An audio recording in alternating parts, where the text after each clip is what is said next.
Yuk. Sukses terus, Caller Edi. Mas Dani, Ya, siap. bener nggak sih bahwa Anda itu orang yang selalu kalau ngomong ya belak-belakan aja gitu loh. Apa yang pengen diomongin aja, bener nggak sih? Kejujuran tuh kadang-kadang menjadi kendala juga dalam setiap apa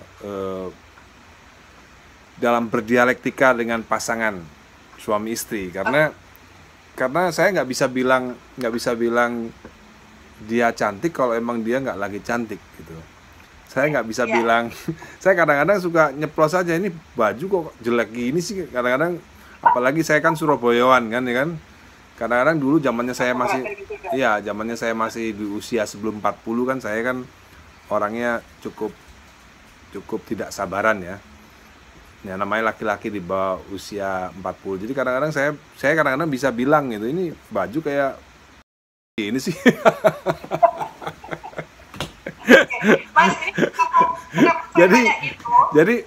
Jadi untuk perempuan-perempuan kalau misalnya menghadapi suami-suami seperti itu memang harus agak bersabar, karena harus punya harapan ketika di usia 40 tahun ke atas dia udah nggak gitu lagi.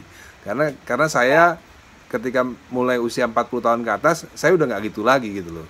Saya udah nggak seperti the man I used to be gitu. Oke, good. You are better now, right? You're wiser. Wise man.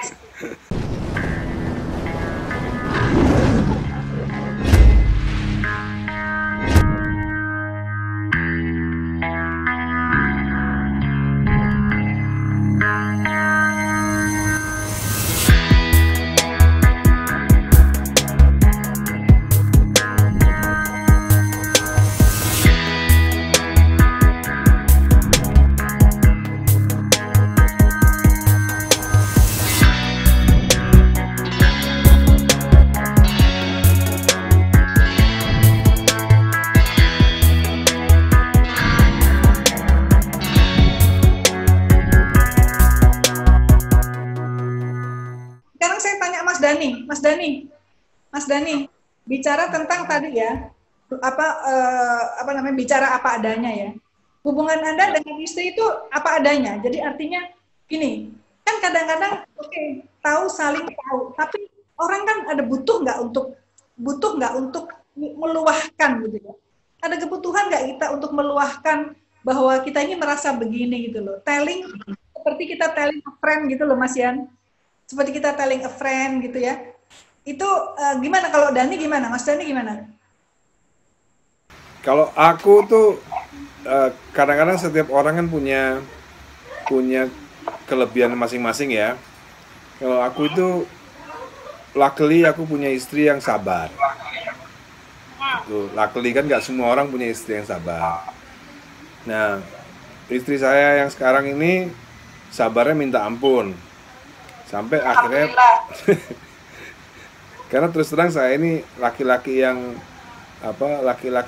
ngeselin lah, bencekno, bahasa Surabaya itu bencekno gitu. Tapi ya, nah, jadi tapi untungnya istri saya sabar, ya mungkin karena dinasehatin dari orang-orang yang mumpuni ya. Kadang-kadang istri itu juga punya orang-orang di belakang yang kadang-kadang bisikannya itu juga kadang-kadang bisikannya nggak benar gitu, kadang-kadang itu yang paling penting kan di situ kadang-kadang. Nah, maka tadi tuh nilai itu kan jadi penting ketika kita punya seorang istri yang temen-temennya itu orang-orang gaul, orang-orang yang suka nongkrong di kafe, ya tentunya berbeda ketika kita punya istri yang temen-temennya yang paham ilmu agama misalnya kan, itu kan jadi punya perbedaan yang cukup signifikan ketika teman-teman dari istri-istri kita itu adalah orang-orang yang punya ilmu baik yang di dalam agama gitu. Jadi sehingga bisa memberikan nasihat-nasihat yang baik. Nah, kalau saya tadi itu kebetulan saya pun juga sebagai laki-laki alhamdulillah semakin tua semakin baik, semakin mempunyai mendapatkan enlightenment ya, pencerahan-pencerahan yang mungkin juga tidak didapati dari guru-guru agama maupun dari orang tua saya sendiri. Terus terang ayah saya itu tidak banyak memberikan masukan-masukan soal rumah tangga. karena ayah saya sendiri tuh cerai 2 kali, ibu saya yang ketiga, dan kayaknya memang nggak bisa dijadikan contoh. Kalau saya meskipun pernah bercerai sekali aja gitu ya, tapi alhamdulillah mungkin saya bisa menjadi mentor dari anak-anak laki-laki saya untuk dalam mereka mengarungi rumah tangga nantinya, mudah-mudahan gitu, karena ilmu saya dan pengalaman cukup banyak sekali dalam membina rumah tangga. Kan minimal saya juga kenal anak-anak saya kan ya seperti saya sendiri kan gitu kan. Kadang-kadang saya juga pernah menasehati pacarnya Al gitu, saya nasihatin gitu bahwa ya memang harus sabar gitu. Memang harus sabar karena kan ya Al sama saya kan beda-beda tipis gitu kan.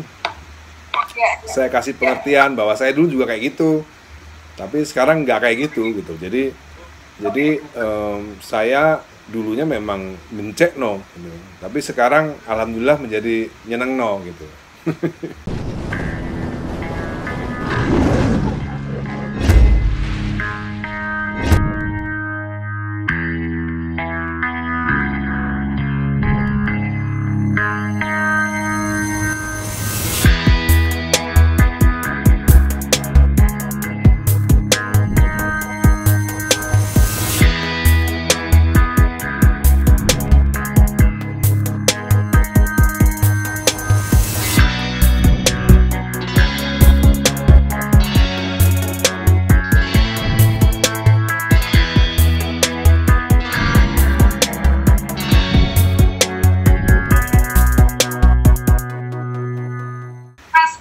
Balik kepada tadi itu, kan saya pernah dengar ya dari orang yang mengatakan bahwa, dari seorang ahli yang mengatakan bahwa banyak dalam relasi itu banyak sekali pasangan tuh yang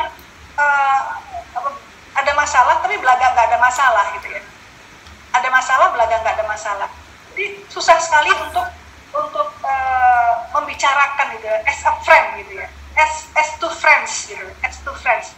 Itu menurut Anda itu kepada anak maupun kepada istri gitu tuh kita sehat nggak? Itu bikin sehat nggak bahwa kita tuh ngomong apa-apanya gitu? Misalnya orang seringkali takut pada kematian gitu, atau takut pada pandemi ya. Tapi kita nggak cerita sama pasangan kita bahwa kita takut ya. Ini gimana Mas Dhani? Nanti kasihan habis ini kasih ini masukan. Perlu nggak kita ini punya cerita bahwa ketakutan kita, bahwa itu bikin jadi lega gitu loh. Gimana Mas Dan? Jadi kalau menurut saya itu harus ada pembagian klasifikasi ya, karena cure-nya itu ya menurut saya obatnya itu bisa seperti obat-obat kimia. Jadi misalnya obat untuk pernikahan di usia 10 tahun, obat untuk pernikahan di usia 20 tahun. Karena kayaknya mungkin obatnya beda untuk anak-anak yang baru menikah atau yang baru punya anak satu dengan mereka yang sudah di atas 20 tahun menikah. Kayaknya menurut saya sih ya, nggak tahu nanti Mbak Lucy nanti dikoreksi benar apa enggak. Karena menurut saya itu tadi, karena laki-laki kan bisa berubah, perempuan juga bisa berubah ya. Ya karena bahkan dari itu obatnya akan berbeda untuk usia pernikahan 10 tahun dan usia pernikahan di atas 20 tahun gitu. Dan ya, tapi ini saya rasa memang sebagai kepala rumah tangga memang dibutuhkan skill khusus dan keutamaan khusus dibandingkan seorang istri. Jadi di sini saya selalu menekankan kepada anak-anak saya, terutama anak saya yang paling putra mahkota ya, saya kasih tahu sama Al, sepengetahuan ayah di Jakarta hidup tidak ada perempuan tuh menikahi laki-laki karena gantengnya. Saya ngomong gitu serius sama Al. Rata-rata kamu lihat deh, bundamu menikahi ayah kira-kira karena gantengnya apa enggak? Kan enggak juga, banyak laki-laki lebih ganteng daripada ayah. Tapi kenapa bunda mau menikah dengan ayah? Artinya apa? Jangan kamu hanya mengandalkan ketampanan semata gitu. Laki-laki itu adalah yang dinilai adalah tanggung jawabnya. Tanggung jawab mencari nafkah, tanggung jawab menjadi kepala rumah tangga, tanggung jawab mengayomi istri maupun anak-anak ya. Jadi buat saya laki-laki itu memang saya doktrin untuk menjadi pemimpin yang tangguh. Jadi pemimpin yang tangguh ya harusnya nggak boleh takut gitu. Jadi kadang-kadang saya suka kalau disuruh nasihatin gimana caranya saya memberikan nasihat kepada suami yang takut gitu. Karena suami itu nggak boleh takut, karena suami itu pelindung istri gitu. Jadi kalaupun dia takut ya gimana ya saya mau ngasih taunya, dia nggak boleh takut. Jadi soal pandemi ini ya laki-laki harus lebih banyak pengetahuannya soal pandemi ini daripada istrinya. Dia harus punya pengetahuan yang lebih banyak, informasi yang lebih banyak daripada istrinya, karena kalau dia takut nanti istrinya gimana gitu loh. Oke. Tetap leader ya. Iya. Harus leading. Ya.